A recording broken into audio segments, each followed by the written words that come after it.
A pleasure to meet y'all at last, and welcome back to Super Foam Flying on HJN.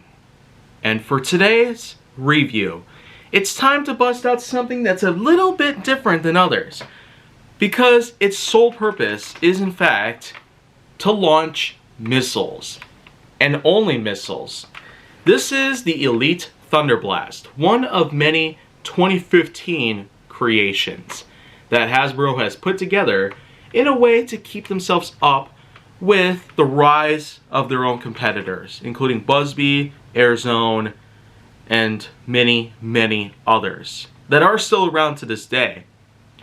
But it's important to note that, well, this is in fact not just any missile blaster, but it is in fact a missile blaster that pretty much acts like no other, specifically for the reason that, well, unlike a cousin that it has, known as the Demolisher 2-in-1, which I currently have as the Pulverizer, a younger modulus reskin variant of it. But the Thunderblast is certainly much different. Being a missile launcher, the only known functionality of this one is simply put to fire missiles. But yet, unlike most others, the Demolisher at the time came with the stock that could hold an extra missile. But the Thunderblast stock, which is in fact permanently attached and cannot be detached, actually holds two missiles at once.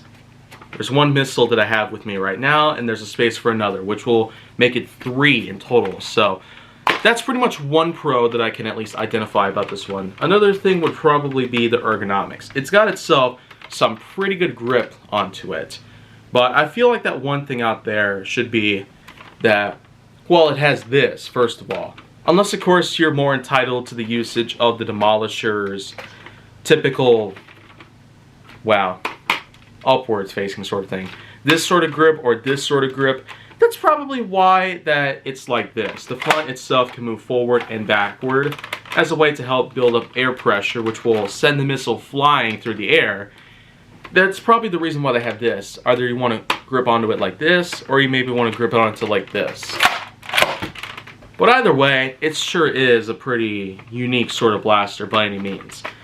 One other thing about it is that, well, it has a tack reel on top, so that's another good thing to keep in mind. If you ever wanted to have yourself a scope, or maybe you could get one of those custom 3D, third-party based sort of attachments where you can actually hold extra missiles, and for the most part, they can actually hold up to 2 extra missiles. So at this point in time, it would be safe to say that if you were to choose to use one of those on top of this blaster, then you could have yourself a total of 5 missiles at the same time. And if you think that that's amazing, then well, there's probably a boatload of other things around here that I could probably highlight, but no matter the case, the Thunderblast, it might seem average, but its sole purpose is just to be a missile launcher. And a missile launcher, by any means, sure does have a lot of reason to exist.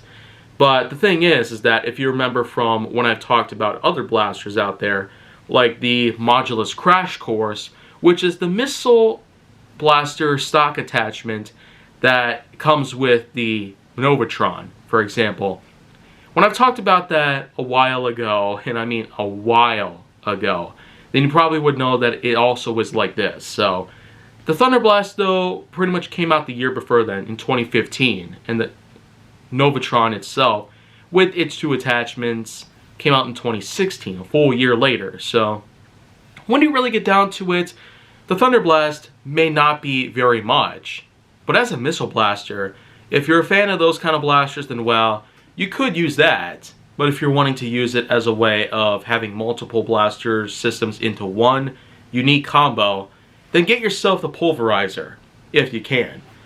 Those things are not very common anymore. They're kind of rare, but if you want to see more go down on my channel, then make sure that you like, subscribe, comment, follow me on social media, and stay on the Hollywood side.